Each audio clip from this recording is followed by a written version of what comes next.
Salut à tous.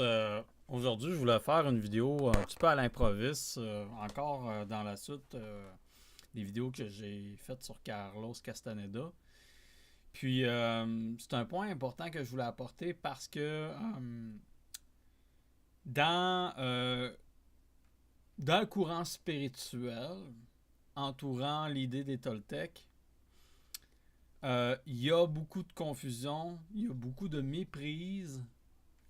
Quand j'entends méprise, ça veut dire des erreurs, finalement, des préjugés ou des erreurs de jugement qui amènent des individus à croire, comment dire,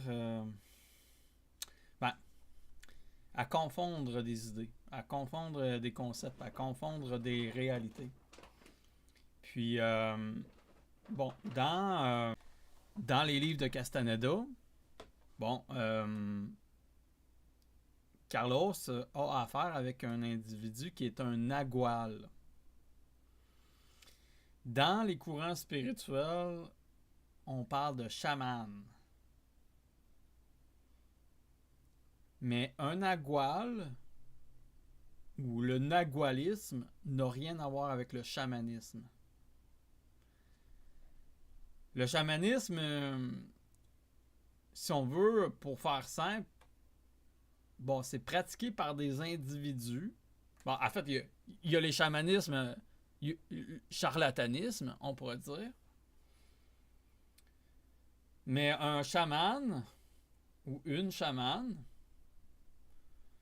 c'est un homme ou une femme, un être, un individu qui, si on veut, un homme médecine ou une femme médecine.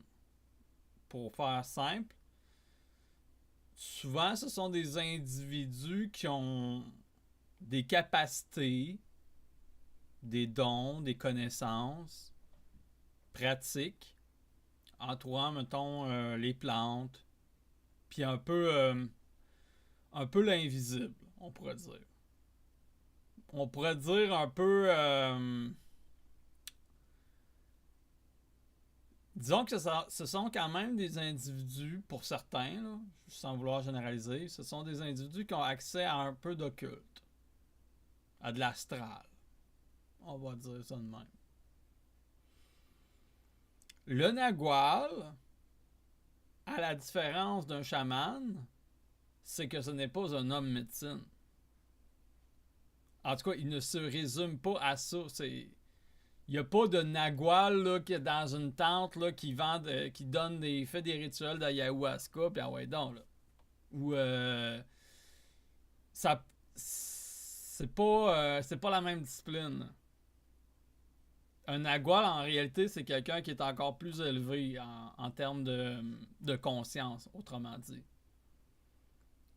Un nagual, en fait, si on veut, le chaman, il a un peu de capacité de sorcier, tu sais. Pas de sorcier maléfique ou de magie blanche, magie noire, c'est pas ça que je... Mais il a des capacités à rentrer en relation avec l'énergie ou avec le psycho-énergétique. Le nagual, il va encore plus loin que ça.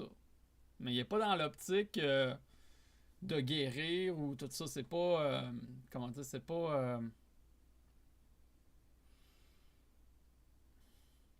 Je sais pas comment dire. C'est pas sa prérogative, on pourrait dire. Le nagual, en fait, là, c'est avec, mettons, un grand N, là, parce que, tu sais, bon, il y a le petit nagual qui est. C'est pas un individu, le petit nagual, si on veut, ou le nagual avec un petit N plutôt. C'est un mot commun. Là, je parle, mettons, du nom propre. Bon, en tout cas, c'est plus un titre, un statut, qui permet de distinguer entre le nagual avec un grand N et le petit N. C'est que le nagual avec un petit N, c'est comme une modalité perceptive de la conscience. C'est-à-dire que c'est une façon de, si on veut, c'est l'invisible, en gros, ou je sais pas comment dire. C'est l'occulte, on pourrait dire, l'occulte ou le non connu. Mais tandis que là, le nagual, avec un grand N, c'est un titre, c'est un état. Un peu comme le chaman. avec un S ou un C, là, dépendamment de... Fait que c'est important d'apporter cette distinction-là parce que souvent, il y a des confusions. Faut le savoir. Fait que le Nagual, là, en réalité, c'est autant un homme de connaissance parce que initialement, c'est une initiation toltèque. Mais c'est un sorcier, puis c'est un guerrier. Le chaman, lui, est plus... le chaman, il n'est pas dans une discipline, nécessairement toltèque. Ben, d'un, parce qu'il y en a plusieurs sur la planète des chamans. Il y a même des chamans québécois, il y a même des chamans... il y en a en Mongolie, il y en a partout des chamans. C'est rendu en mode, les chamans, qu'est-ce que tu veux que je te dise? Les Naguals, c'est pas en mode. Puis ça n'a pas pour vertu de l'être non plus. Un Nagual, c'est quelqu'un que... Ben, les Naguals, des nouveaux voyants, comme Don Juan parle, ce sont des individus qui ont établi une discipline au niveau de leur tonal, puis au niveau de leur Nagual. C'est-à-dire, dans le fond, c'est deux réalités qui composent l'être, en fait. Le tonal, si on veut, c'est... je vous ramène un peu à la vidéo que j'ai faite sur le tonal et le Nagual. Le tonal, c'est la partie de notre réalité qui est en relation avec qu'est-ce qui ordonne le monde. Qu'assemble le monde. C'est un peu la capacité formalisante du monde qui forme le monde. Qui forme notre réalité subjective, on pourrait dire. C'est-à-dire que dans le fond, c'est notre univers symbolique, notre histoire personnelle, nos mémoires, nos expériences, ce qui est acquis, ce qui est connu, notre réflexion, notre cognition. Ça, c'est de l'ordre du tonal. Mais le Nagual, l'homme, l'individu, a une discipline de guerrier en ce qui concerne le tonal. C'est-à-dire que, bon, il a mis en pratique plusieurs disciplines pour parvenir à contrôler sa propre importance, self-importance, qu'on dit en anglais, mais sa suffisance, son orgueil, autrement dit. Donc, il travaille sur... En tout cas, je ferai une vidéo directement sur l'art des guerriers parce que ça va être plusieurs vidéos, ça va être une suite de vidéos parce que ça traite de plusieurs sujets, de plusieurs disciplines, de plusieurs techniques, si je pourrais dire. Puis, mais si on veut, bon, le Nagual, l'individu, sait traiter avec son tonal. Non seulement il sait traiter avec son tonal, mais il est capable de voir. Voir, c'est-à-dire pas voir de manière visuelle. Et bien évidemment qu'il voit de manière visuelle. Ça, c'est le petit voir, mais il y a le grand voir qui est un voir qui est non visuel. C'est un voir comme savoir, comme un voir ressenti. C'est comme, ok, tu es en contact avec quelque chose. C'est comme, c'est un percevoir par-delà les sens communs, mettons. Ça, c'est plus qu'une intuition. Parce qu'il y a quelque chose d'objectif là-dedans. Mais c'est dur à décrire le voir, là, mais bon. Mais le Nagual, l'individu, c'est quelqu'un qui est capable de voir le monde. Le monde. L'aspect chaotique de l'être. Si on veut, je vais parler en termes supramentaux, disons que c'est quelqu'un qui est capable de voyager dans l'astral comme qu'il veut. Il est capable de voir. Il est capable de voir, ça veut pas dire d'être impressionné par... ça veut pas dire, dans le fond, qu'il n'est pas limité qu'à l'aspect, mettons, théâtral là, du scénario qui se passe. Là. Comme, mettons, quand tu rêves, là, tu te rappelles de ton rêve, tu te rappelles de la symbolique. C'est qu'il est capable de voir par-delà ça. Si on veut, c'est voir par-delà l'émanation. C'est ce qui est, en fait, la source de l'émanation même de ce... On va dire ça de même. Parce que, dans le fond, les voyages astrales, c'est souvent... C'est plus une projection. Mais bon, bref, en tout cas... Fait que le Nagual est capable de voir, mais non seulement il est capable de voir, mais il est capable de se diriger. Il est capable de changer son... Comment dire? Son point d'assemblage. C'est le point d'assemblage. c'est une faculté de la conscience, en tout cas de l'être, qui en fait, l'être dans Carlos Castaneda, c'est comme une bulle de lumière, de filaments, d'émanation, tout ça. Puis il y a un point d'assemblage qui est relativement fixe sur le tonal. Puis de temps en temps, il bouge, ça bouge un peu, mais disons que la bulle est grosse, puis ça bouge un petit peu. Mais là, ben, il y a des fois que, si mettons, tu prends de la drogue, mettons, ça va avoir tendance à bouger un petit peu plus, t'sais. Mais quand ça bouge, disons que ça change ton niveau de perception. Mais en fait, c'est même plus que ça. En fait, c'est que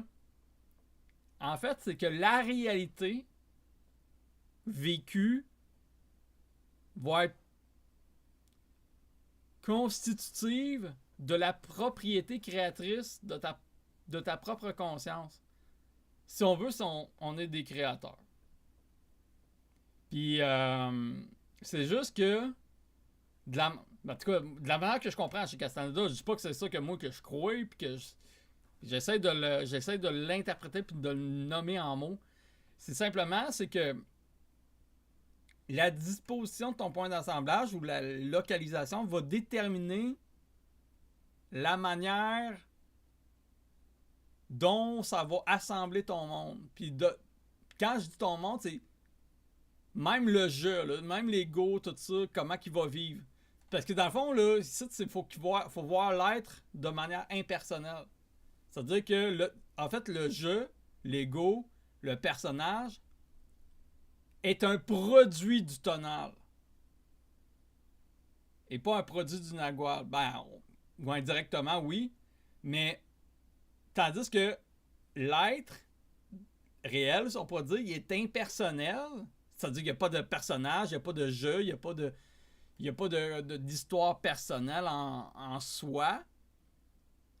Mais ce qui se passe, si on veut, dans le fond, c'est comme si l'être avait une faculté autoprojectrice de monde. Selon la disposition de son point d'assemblage, tout ça. Puis là, c'est là que les naguals sont capables de prendre des formes autres que des formes humaines. C'est comme dans les premiers livres de Castaneda, Don Juan il disait qu'il pouvait se mettre dans la peau d'un corbeau, puis dans le fond, c'est être dans la peau d'un corbeau, pas en tant qu'être humain, là, mais vraiment vivre. Tu sais, quand t'es dans la peau d'un corbeau, tu réfléchis pas à ce que tu vas manger à soir comme si tu vas te faire du spag. Là. T'es dans la peau d'un corbeau, là, t'as le cerveau d'un corbeau, t'as tout le. Fait que c'est là qu'on voit que l'être, chez Castaneda, le cocon lumineux, plus la lueur de conscience ou le point d'assemblage, ce que se fixe l'attention finalement, c'est un être impersonnel. Mais le nagual, parce que là, le but c'est de parler du nagual, là, contrairement, le chaman il est dans le tonal. Le chaman, c'est un être qui est capable de voir un petit peu. Il peut aider du monde, des bons chamans. Là. Pas la panoplie de trous de cul de crosseurs que New Age ésotériques qui ont besoin d'un titre pour se valoriser narcissiquement. Mais il y a des vrais chamans. Ça, c'est sûr. Mais le nagual, il est capable en fait, c'est même pas une question de comparer si l'un est meilleur que l'autre. C'est pas la même affaire du tout, là. Ce que je vois, moi, parce que j'ai fait des recherches, puis il y a des groupes Facebook, même des vidéos YouTube, tout ça, des forums. Puis, ils confondent Don Juan à un chaman. Ça n'a rien à voir. Là. Il n'y a rien à voir avec un chaman. C'est pas parce qu'il est capable de faire ce que le chaman y est fait qu'il est chaman. Il va juste plus loin. C'est là qu'on voit qu'il y a une différence fondamentale entre le nagualisme et le chamanisme. Le chaman n'est pas autant sorcier, si je pourrais dire, qu'un nagual, puis il est surtout pas autant guerrier. Il va avoir des capacités, puis il va pouvoir aider, puis il va aider sa tribu, ou il va être en contact avec des naguals ou avec d'autres chamans. Mais des naguals, ça pop pas. C'est pas le New Age. Le New Age n'est pas supposé de faire émerger des Naguals dans la vie, là. En réalité, là. C'est pas. C'est pas quelque chose qui est convoité, là. C'est pas quelque chose qui est mis de l'avant, là. Parce que le monde ne connaisse pas ça. Puis c'est peut-être une bonne affaire qu'ils connaissent pas ça, là, mais. Parce qu'après ça, quand ils connaissent. Ah, ben là, ils récupèrent tout. Puis là, on va faire quelque chose. Ouais, moi, je suis un nagual. Puis ah, ouais, donc. Puis là, moi, j'ai une recette. Puis finalement, ces personnes-là, c'est des personnes bien ordinaires. Qui sont juste un peu. Sont un petit peu. Trop fanatisés. Puis ils se font avoir par la forme. Fait que le nagual, si on veut, c'est autant traité avec la forme que l'informe. Tandis que le chaman, il y a un petit peu de ça. Mais c'est pas au niveau d'expertise puis de discipline, d'impeccabilité qu'un nagual, là. Il y a une certaine discipline chez les chamans. Il y a une certaine intuition. Ils ont des capacités, puis ça, faut le reconnaître quand on est capable de le reconnaître. Mais il y a des espèces de trous de cul de charlatans aussi, là. Puis c'est plein, là. Fait que moi, ce qui me gosse, c'est de voir les espèces de luberlus, ineptes, incultes, débiles, qui ont jamais lu, finalement, réellement, Castaneda, puis qui prennent Don Juan pour un chaman. Ils ont rien compris. Ça n'a rien à voir. Ça n'a rien à voir!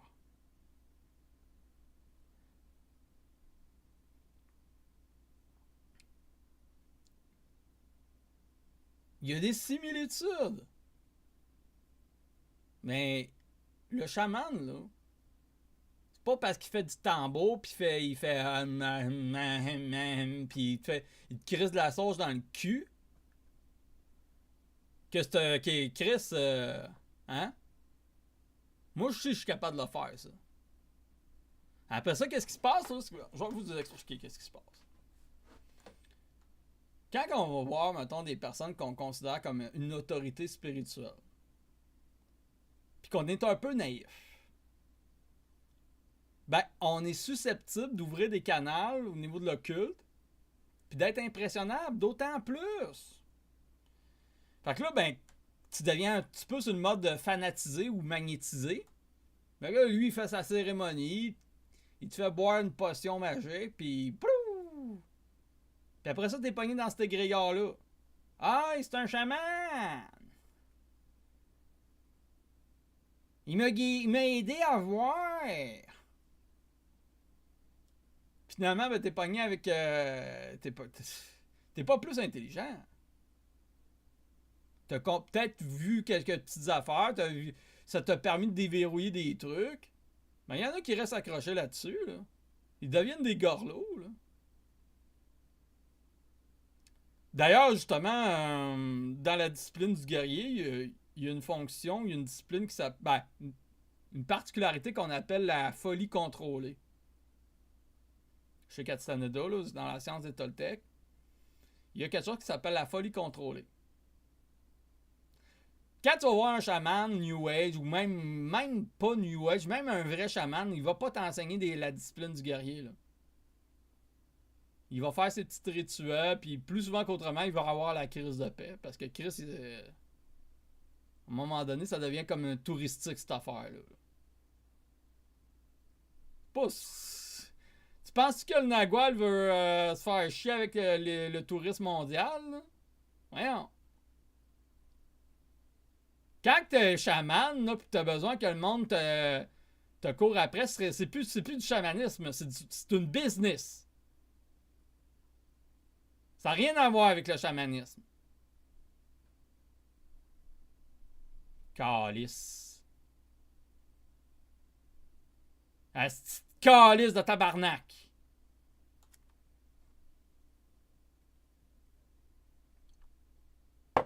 Ben ça, en même temps, c'est le même pour tout, hein. Tout est récupéré. Le supramental est récupéré par le spiritualisme, puis les coachs, les thérapeutes quantiques, puis en ouais donc, puis ça, tu sais. Ils font de l'argent, pis il y a du monde qui paye pour ça. Il y a des caves qui payent pour ça. Ils croient à ça. Ils donnent leur pouvoir à ça. Ben ouais, let's go, guéris-moi.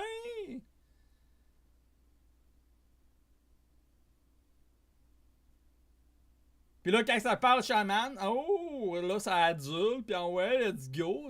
Hein, crache le cash. Crisse-moi, fais-moi boire de la ayahuasca. De la Buffa alvarius, let's go. Je vais me nettoyer. 2 ans après, tu vas le voir, la même crise de personne est aussi crottée psychiquement, spirituellement, que qu'est-ce qu'elle était. C'est juste que là, elle a vu qu'un trip, c'est comme, c'est de la consommation spirituelle. Tu vis ton trip, t'as l'impression d'évoluer. Finalement, 2 semaines après, là, ben, Chris, t'es dans les mêmes calices de patterns, puis c'est là que ça, c'est la mode New Age, hein, puis c'est vous êtes coupable, vous avez pogné là-dedans. Vous vous reconnaissez!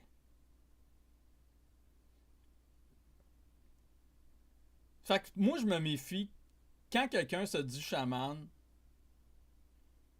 je m'en méfie. De base. Je dis pas que ça n'est pas un chaman. Mais quelqu'un qui a besoin de le mettre de l'avant. Tu sais. Quelqu'un qui. Tu sais, les chamans, là. Il y avait un petit côté un peu dans les tribus ou dans les petits villages, tout ça.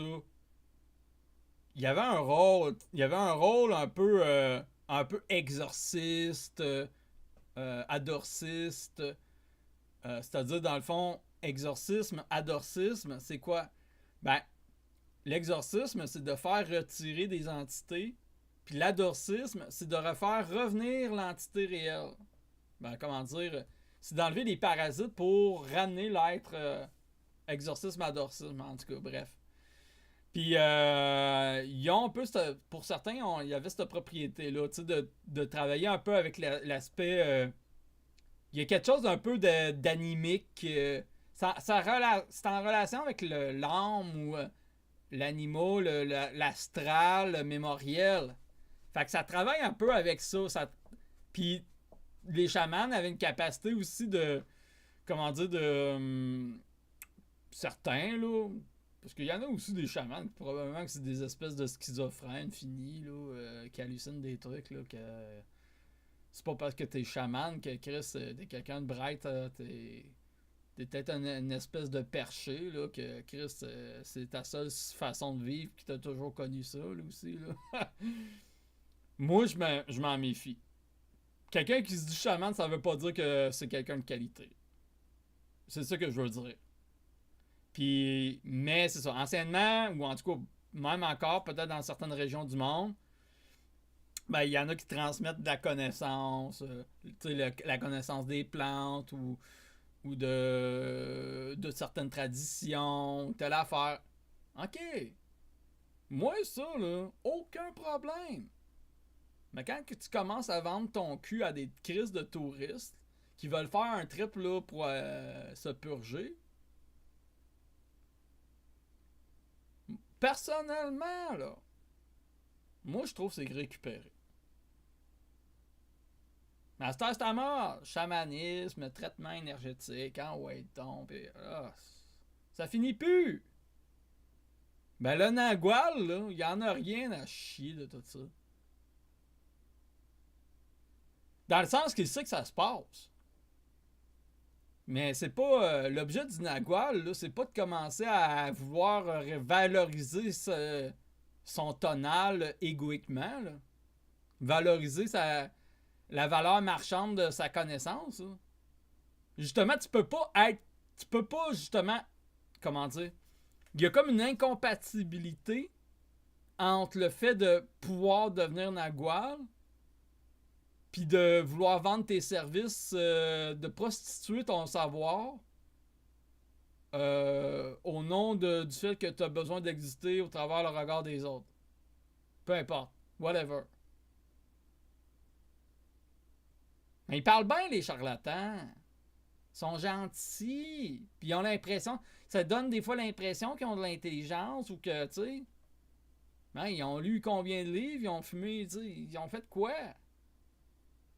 Sérieusement, moi, je suis pas dans leur peau, puis justement parce que je suis pas dans leur peau, ben, je m'en méfie parce que là, il y en a gros des gourous, puis il y en a gros des secteurs, puis ils te font à croire qu'ils ont un contrôle sur l'énergie, puis dès que tu leur demandes des preuves ou des actions, là, oh, ah non.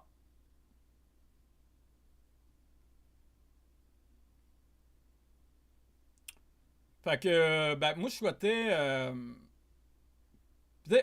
Est-ce que dans le fond, je suis en train de mettre le Nagual sur un piédestal? Ben, personnellement, je n'ai rien contre les réels chamans. Parce que pour moi, c'est des hommes de connaissance, des hommes de médecine ou des femmes médecine qui ont des propriétés, comment dire, de léguer, comment dire, des connaissances, de promulguer des soins ou de perpétuer des traditions. Moi, je suis absolument pour ça.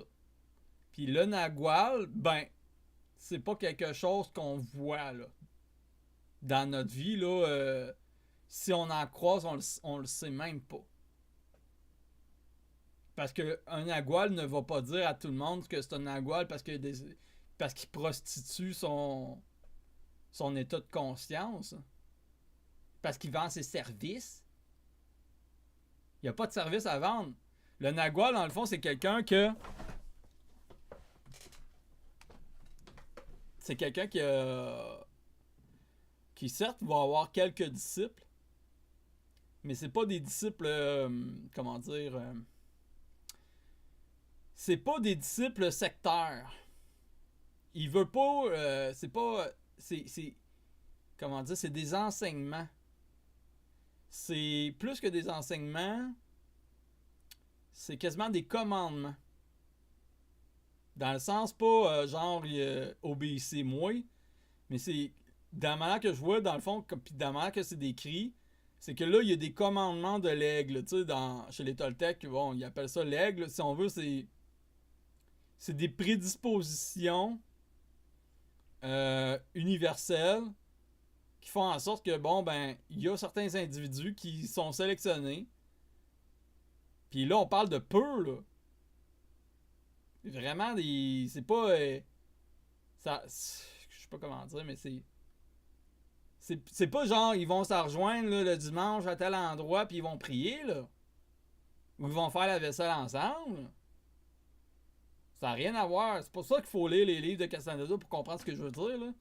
Mais disons que les disciples ou les élèves, ce serait peut-être mieux les élèves ou les élus destinés à suivre l'enseignement des Naguals.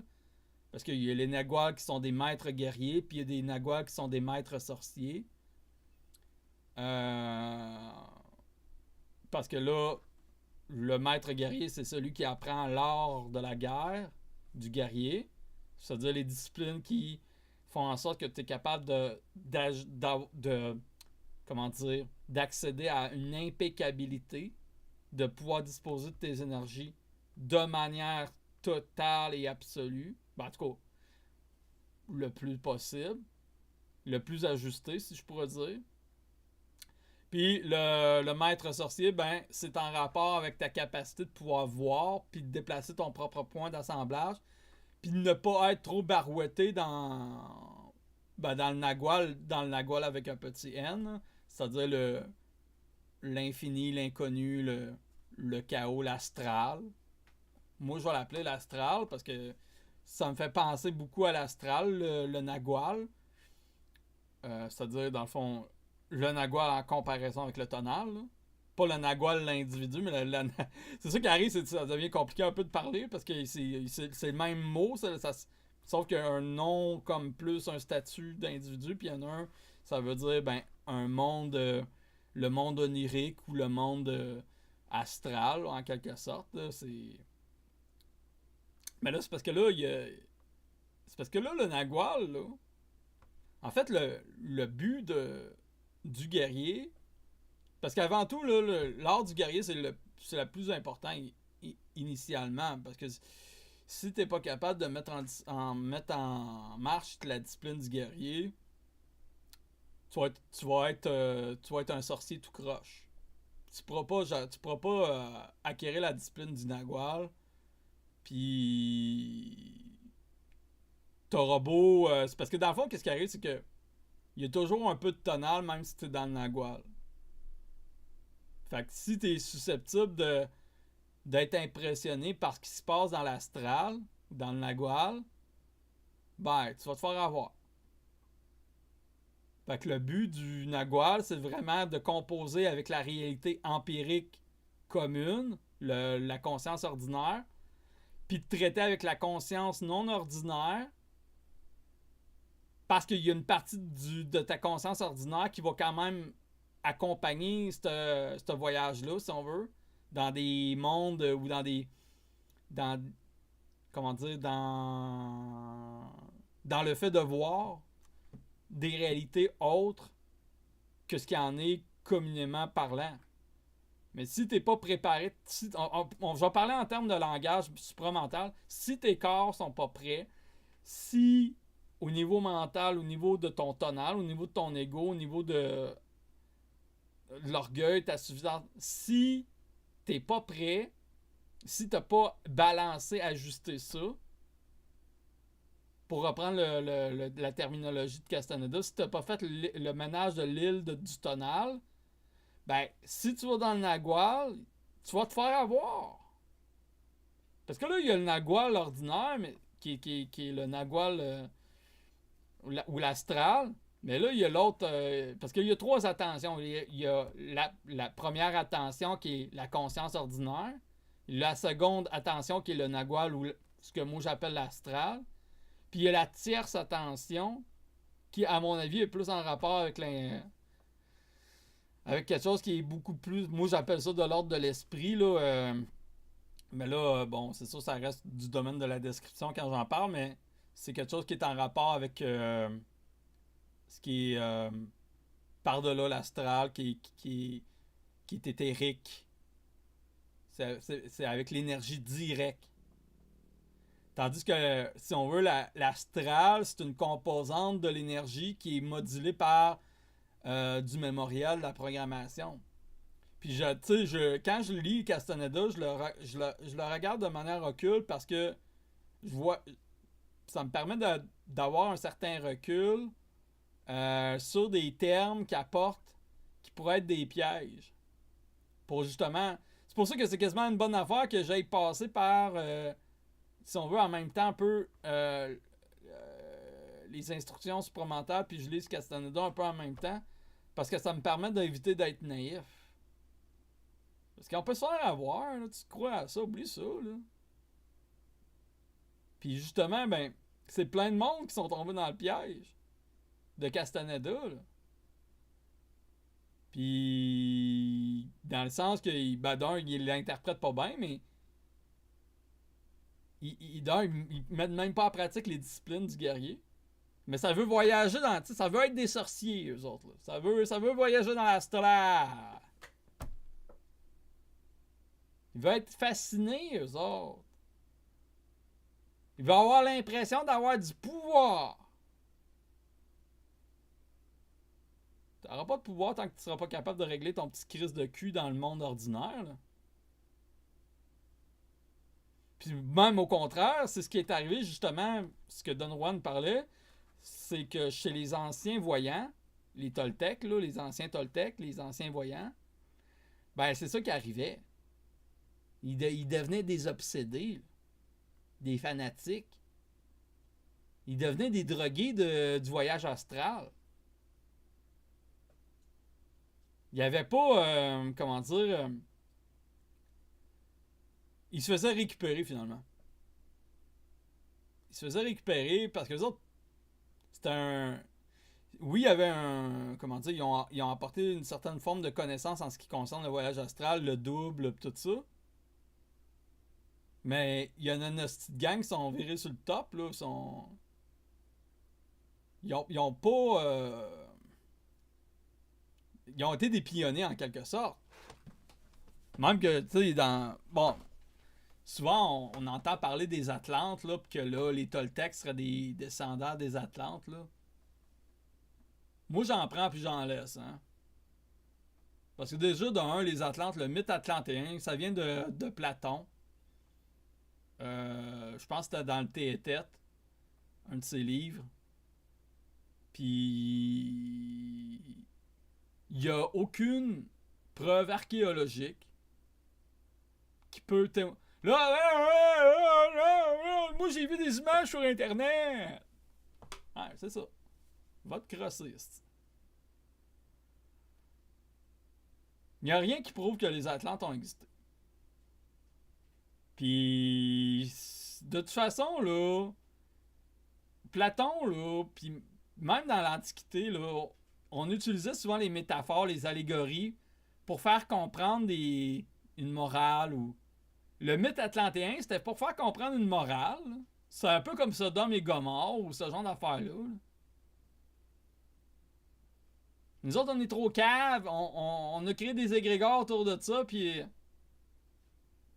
moment donné, là. Alors, je sais que je digresse un peu, là, mais c'est vrai pareil. L'humain, là, la problématique de l'humain, là, c'est qu'il veut. Il est tellement ignorant qu'il n'a pas le choix de croire. Quand Bernard disait, là, je me rappelle plus c'est quoi la question qu'il posait, mais. Je me rappelle plus exactement la question. Il disait que. Il demandait la question est-ce que nous sommes ignorants ou quelque chose de même. Puis là, ça lui répondait absolument. Tu sais, quelque chose de même, là. Je me rappelle pas exactement c'est quoi les mots pour mots, là, mais. Mais c'est ça qui nous amène à la peur de la mort, la peur de l'inconnu. Oui, ça motive la curiosité, ok, je suis d'accord. Mais, puis le désir comment dire, de se discipliner pour connaître les choses, puis d'inventer, puis envoyer donc, c'est correct. C'est ce qui a animé, c'est ce qui anime l'humanité, là. Mais la problématique, c'est qu'on a créé des croyances. On a créé nos propres. Le monde de la mort, là, c'est un égrégore. Là. C'est l'humain qui l'a créé. Là. Tout ce qu'on pense dans l'astral, les entités, tout ça, c'est. Même chez Castaneda, je pense que c'est dans Voyage à Ixtlan. Le livre Voyage to Ixtlan, lisez-le, là. Lisez-le. Surtout, je pense que c'est l'avant-dernier ou le dernier chapitre, là. Mais tant qu'à ça, lisez le livre au complet, là. Mais lisez-le. À un moment donné, là, Castaneda, là, il. Je m'en rappelle plus exactement. Mais à un moment donné, il est comme dans le monde de la mort. Puis qu'on essaye. C'est comme si les souvenirs ou les fantômes. Il y a quelque chose de sentimental qui essayait de le conserver avec eux. Puis là, ben, il était accompagné, je pense, de Don Gennaro, ou je sais pas trop. Puis il dit, ben, il faut poursuivre le chemin. Il y avait quelque chose qui. C'est là que ça m'a fait accrocher comme, ok, il y a quand même des choses intéressantes chez Castaneda, pareil. Parce que il y a des liens à faire avec le supramental, avec l'astral, tout ça, bon, avec ce langage-là, si on veut, avec la forme, là, évidemment. Mais il y a des comment dire, il y a des rapprochements à faire. On est capable de voir quelqu'un qui a pas été, mettons, justement initié, mettons, aux instructions supramentales, qui va lire Castaneda, il n'aura pas la même perception. Puis même si quelqu'un qui a été initié au supramental qui le lit, il n'aura pas la même perception que moi, évidemment. Mais ça, c'est ma perception, là. Puis c'est là que je trouve quand même important de faire des vidéos. Parce que je sais qu'il y en a justement qui ont leur propre perception qui est souvent même un peu. Qui est souvent plus. Je sais pas comment dire, mais. Ils ont des perceptions populaires ou collectives. Ils n'ont pas de perception individuelle. Dans le sens que, tu sais, ils vont voir justement le Nagual comme un chaman ou telle affaire, tu sais, ce genre d'affaire-là. Puis, il prend de la drogue, puis, il prend des hallucinogènes, tu sais. Ils ont comme une lecture comme détachée mais grégaire en même temps, un peu comme. Tu le lis pas pour la teneur de ce qui est écrit, là. Il y a des clés là, dans ce qui est écrit chez Castaneda. Là. Il y a de la marde aussi, on s'entend. Là, Chris, il a écrit de la marde aussi. Là. Mais il y a des clés qu'on est capable de faire des parallèles avec le supramental. Là. Fait qu'un nagual, comparativement à un chaman, c'est quelqu'un qui est capable de savoir, de voir, puis de contrôler l'énergie. De contrôler, dans une certaine mesure, il y a un apprentissage, hein, il y a un expérimental, veut pas là-dedans, dans une certaine mesure. Il y a une capacité de moduler son point d'assemblage, c'est-à-dire dans le fond de générer des mondes. C'est un peu l'expression qui est utilisée chez Castaneda. En fait, c'est comme si on était nous-mêmes nos propres créateurs de monde. Tu sais que souvent dans le supramental, on va parler, mettons Sandra Vimon ou d'autres personnes, ils vont parler qu'on est dans plusieurs. On est comme dans plusieurs lignes de temps. Ben, il y a une résonance avec cette idée-là ou avec cette forme-là, avec ce qui est la vibration qu'il y a derrière. Mais c'est pas tout à fait ça chez Castaneda. C'est comme on est le propre. Ouais, je dis on, mais c'est pas le je. Mais c'est le on énergétique, le on éthérique ou whatever, universel, là, cet être universel-là singularisé dans sa réalité qui projette selon sa disposition. Il y a comme si on veut, le cocon lumineux, il est comme un peu spatialisé. Il y a comme. C'est-à-dire qu'il y a comme un genre d'espace. Si ça peut se déplacer, c'est parce qu'il y a un espace. Là. Il y a quelque chose qui le contient. Il y a un temps, nécessairement. Il y a un temps du mouvement, puis tout ça.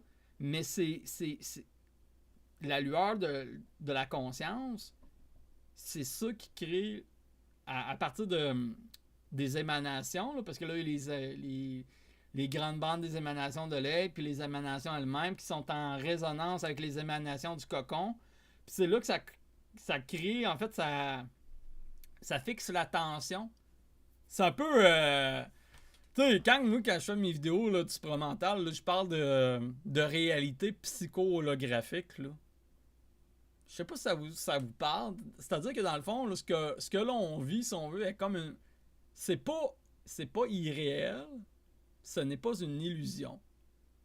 Ce n'est pas une illusion. C'est pas. Comment dire?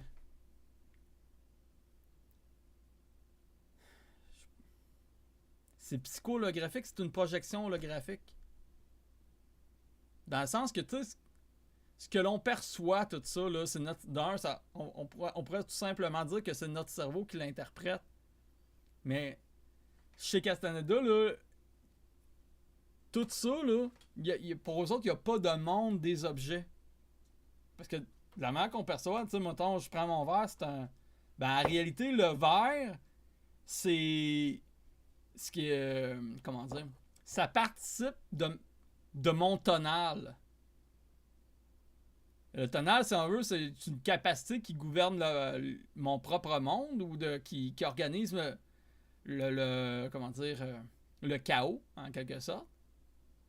Puis ce monde-là dans lequel j'habite, selon Castaneda, évidemment, selon la science des Toltecs, par rapport à Castaneda, c'est nous autres qui créerions le monde. Tu sais, un peu comme, mettons, quand on dit que l'observateur, en fait, dans les sens quantiques, je sais pas trop, là, c'est l'observateur qui détermine la réalité de la présence de l'objet ou quelque chose de même. Bon, ben, disons que il y a une résonance, une consonance vibratoire avec ça, avec cette forme-là.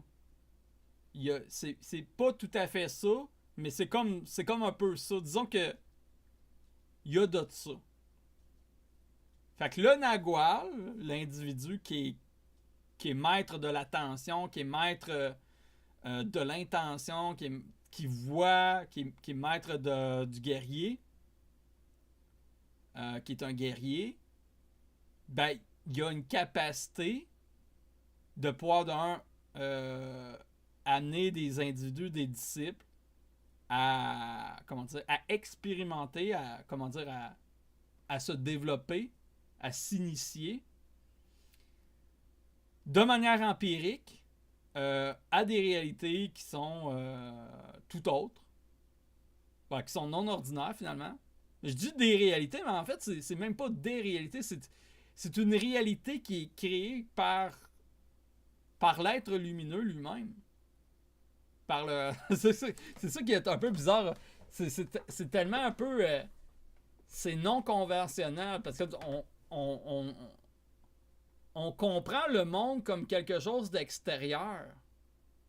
Hein? L'idée du monde, c'est quelque chose qui me contient moi. Ça, c'est l'idée commune, normale, santé mentale correcte. Là.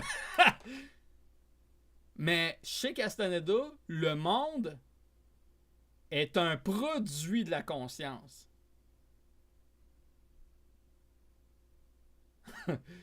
Ou une projection, autrement dit.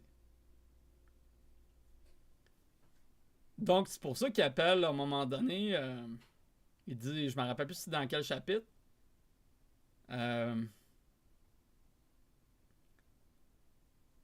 je me rappelle plus c'est quoi le terme qu'il utilise. Mais en gros, en fait, c'est ça qu'il dit. Il dit que finalement, c'est selon la disposition, parce que dans le fond, dans le cocon lumineux, il y a la lueur de la conscience ou le point d'assemblage, qui est un peu le centre de l'attention ou la conscience, autrement dit. En fait, l'attention, c'est la maturation de la conscience, mais bon, ça, c'est une autre affaire. Là. Mais disons que ça englobe le point d'assemblage, quand il se déplace, va créer d'autres réalités. Mais c'est pas que tu t'en vas dans une autre réalité. C'est que tu te... Comment dire? C'est comme une forme de synchronisation ou de... Tu sais, quand il dit « tu assembles des mondes », c'est pas le monde qui t'assemble ou qui t'accueille, tu assembles des mondes. Puis le tu, ça, il fait pas référence au jeu, là, au personnage, mais à la réalité sous-jacente du personnage, la réalité causale, si on veut, qui assemble par projection intra-psycho-holographique, parce que veux pas, c'est quelque chose qui est vécu. Tu sais, ce qui se passe dans notre conscience, c'est quelque chose qui est vécu intérieurement. Là. Le monde, l'impression du monde, l'extériorité du monde est une conception intérieure. Là. C'est-à-dire que, oui, OK, on est capable de... Moi, j'ai une sensation tactile, j'ai une sensation visuelle, je sens les odeurs, tu sais. Mais ça, les sens... le sensoriel, bien qu'il tend à vouloir indiquer qu'il y a une relation entre des éléments d'un monde et ma réalité subjective, ça se vit intérieurement.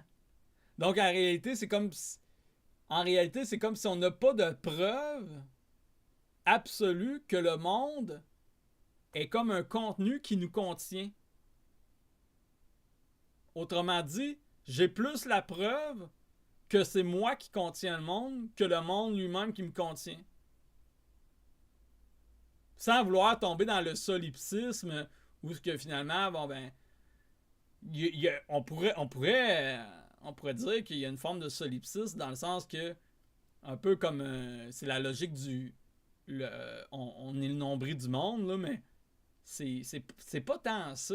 Parce qu'il y a quand même des unités de conscience qui se rejoignent, qui se communiquent ensemble, Puis on partage on partage un même monde dans un certain sens parce que on est réglé, on pourrait dire on est réglé sur cette fréquence-là, mais on est réglé pour être synchrone à cette réalité de conscience-là. Puis selon moi, ce que je vois, dans le fond, c'est qu'on peut être synchrone sur d'autres réalités. Dans le sens que on partage déjà on pourrait dire qu'on partage déjà comme une sorte de monde éthéré, mais qu'en réalité, le théâtre dans lequel on habite, en fait, mettons le monde de la Terre, le cosmos tel qu'on connaît, est une réalité que certains êtres éthérés vivent en ce moment, là, qui sont incarnés là. Mais on a la possibilité de pouvoir... l'être qui est localisé, mettons, qui est éthéré, qui est, mettons, le moi supérieur, là, pour... j'essaie de... ou le double éthérique, ou peu importe comment on utilise ça. Puis là, je parle pas comme si je le croirais, là. Je le parle de même, là. De manière spéculative, là. OK? Entendez-moi bien, là. Il y a d'autres êtres dans le monde éthéré où on pourrait dire que l'univers éthérique ou le cosmos éthérique, le champ énergétique qui contient les cocons lumineux, il y a des êtres qui vivent d'autres univers. Mais pourtant, on est voisins, mais on partage des univers différents. Il y en a qui ça peut être un autre genre de cosmos. Puis moi, ben, je vis un cosmos dans lequel ben, il y a d'autres habitants qui me rejoignent. En réalité, qui sont peut-être très loin dans les terres, mais pourtant qui sont proches dans ma réalité vécue, expérimentale, terrienne. Je sais pas si vous comprenez ce que je veux dire. Moi, je vois plein d'affaires là, tout d'un coup, là, mais moi, ce que je vois par rapport à la science de Castaneda, c'est ça que je vois. C'est qu'il y a des individus qui sont synchrones dans un point d'assemblage au niveau de leur cocon lumineux. C'est ce qui fait qu'ils peuvent partager le même monde. Mais à partir du moment où ton point d'assemblage dans ton cocon lumineux se déplace, ben là, en réalité, c'est comme si tu te désynchronisais de ta réalité pour tenter de te synchroniser ou de te connecter à une autre réalité auquel que normalement t'es pas habitué. Fait que tu vas voir des affaires que t'es pas supposé de voir. Ou en tout cas, ben, pas supposé. Pas habitué. En fait, t'es même pas équipé pour le voir, en fait, autrement dit.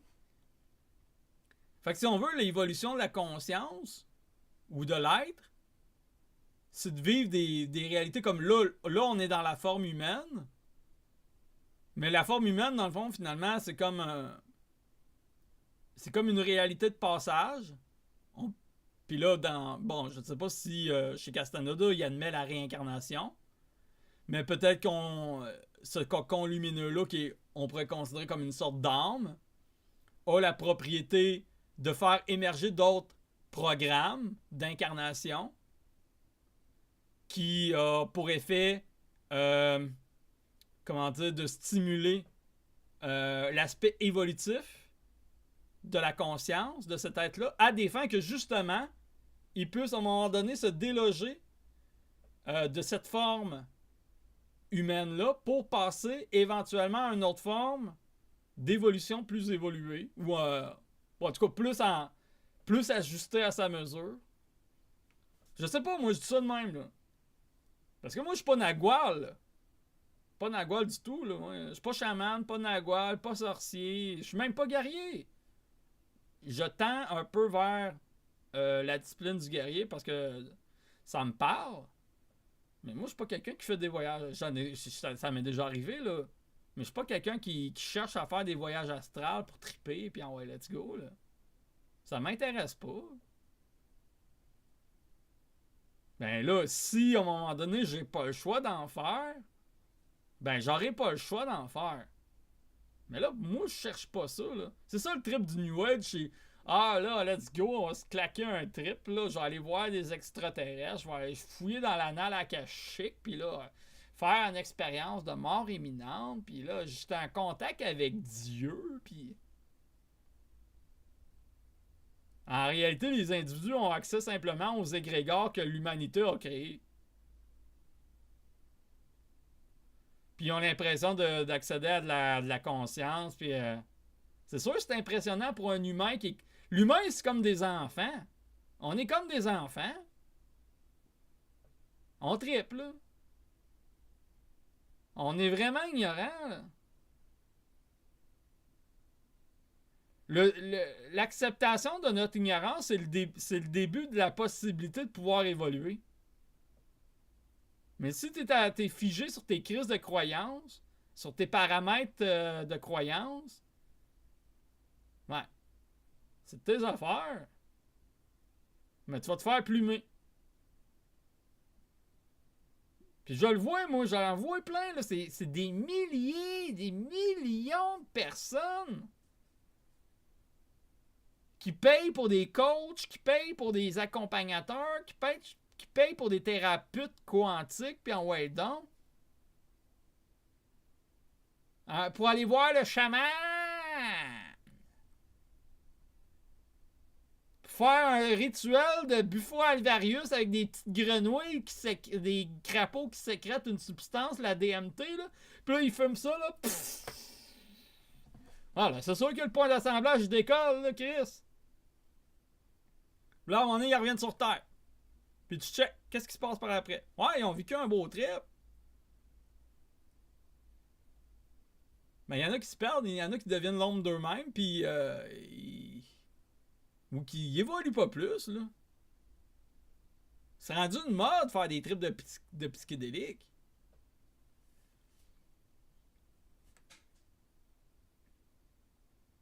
Les chamans, la boucane, les tentes de sudation, puis ah ouais, c'est en mode! Les cérémonies de cacao!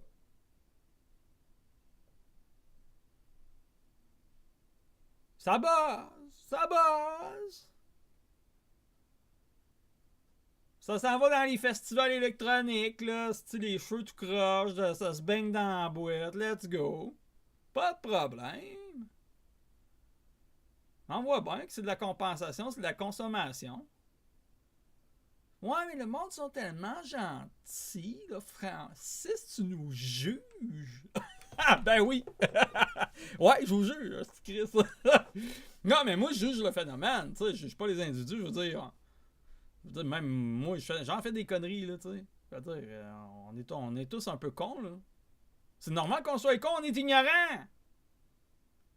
On est peut-être un petit peu, des fois, de moins en moins cons pour certaines affaires. Parce qu'avec le temps, on vieillit. Normalement, un individu bien constitué, normalement, il s'assagit avec le temps. Il y en a que non, là. Il y en a que non. Il y en a qui perpétuent leur conneries, là, toute leur crise de vie, là. Puis sont convaincus d'être au summum de la réalité. Ils plafonnent, eux autres, là. Ils évitent. Ils évitent de leur orgueil. C'est un bon jeu de mots. Hein? Ils évitent leur orgueil.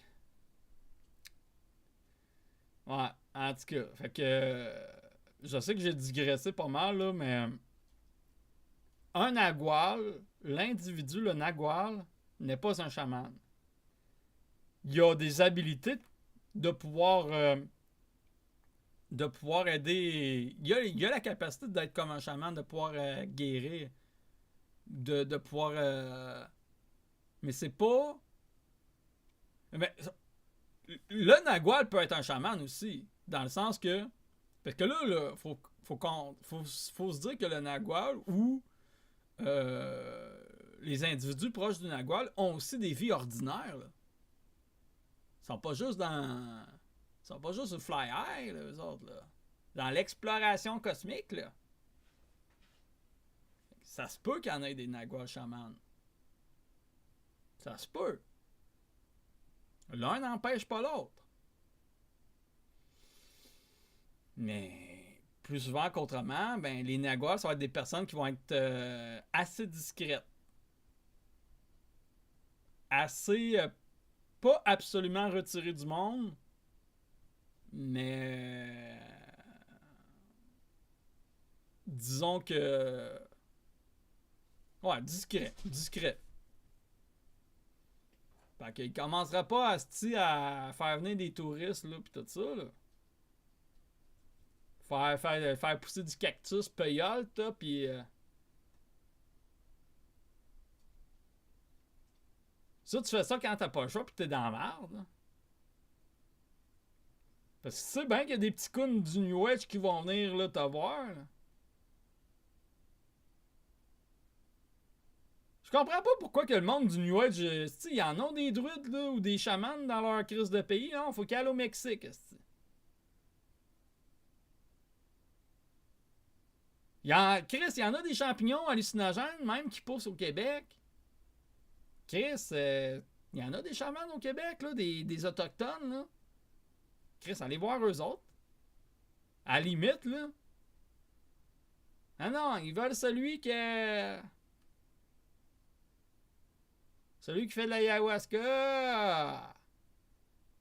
Mais ça pousse pas au Québec, ça. On n'a pas besoin de ça.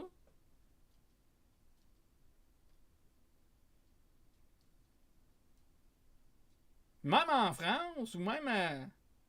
Chris, vous avez pas... vous avez sûrement des affaires, là. Au lieu de tout...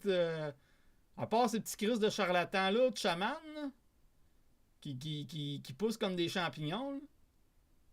J'imagine que si on les mange, on doit halluciner. Si on mange les chamans, on doit halluciner. Non, mais tu sais... Ça pousse comme des champignons. Si, calice, les coachs de vie, les chamans, les thérapeutes quantiques, les sorcières, les ci pis les ça. Ça pousse! Ça pousse comme de la mauvaise herbe, asti, pis ça a les solutions, ça a plein de recettes, asti, à Calvaire, ça va vous vendre des recettes, je peux vous garantir. Sacrement. Ça traite avec le monde de l'énergie!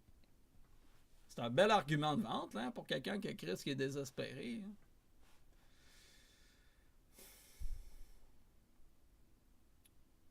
Ce qui arrive, c'est que l'humain là, est tellement malade, aliéné par sa routine, par... tu sais, c'est vrai que y a des choses... C'est pourri, là. C'est pourri partout, le système, tout ça, l'économie. C'est pourri! L'agriculture, c'est pourri. La médecine, c'est pourri. Tout est pourri. Fait que Chris, moi, je m'en vais voir le chaman. Même le chaman, c'est un pourri!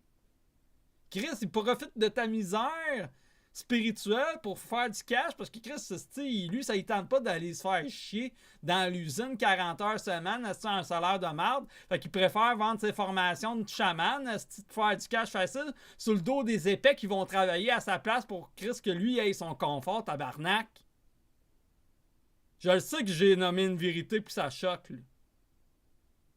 Chris, style, à un moment donné, il faut les dire les vraies choses, tabarnak, là. Ouais, mais là, il aide des gens. Ouais, peut-être. Mais il aide surtout son portefeuille. Il aide surtout à payer son chalet ou son hypothèque. Parce que c'est pas des petits... c'est pas du 20$ de l'heure, là. C'est 60, 80, 100$ de l'heure. Ils sont aussi crosseurs que des avocats, aussi.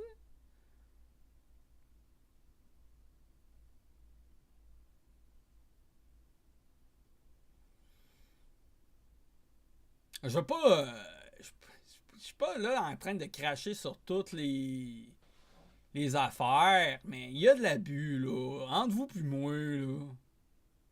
C'est pour ça que, tu sais, moi, quand je suis tombé sur des groupes Facebook, là, Castaneda, puis là, ça parlait de chamanisme, ça n'a pas rapport.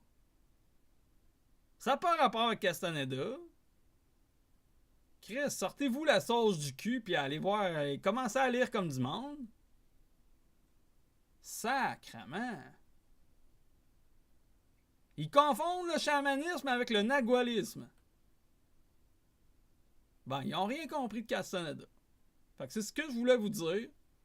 Je trouvais ça quand même important de faire une vidéo spécifique sur ce sujet-là. Parce que Avec les tartes, on s'en sort pas.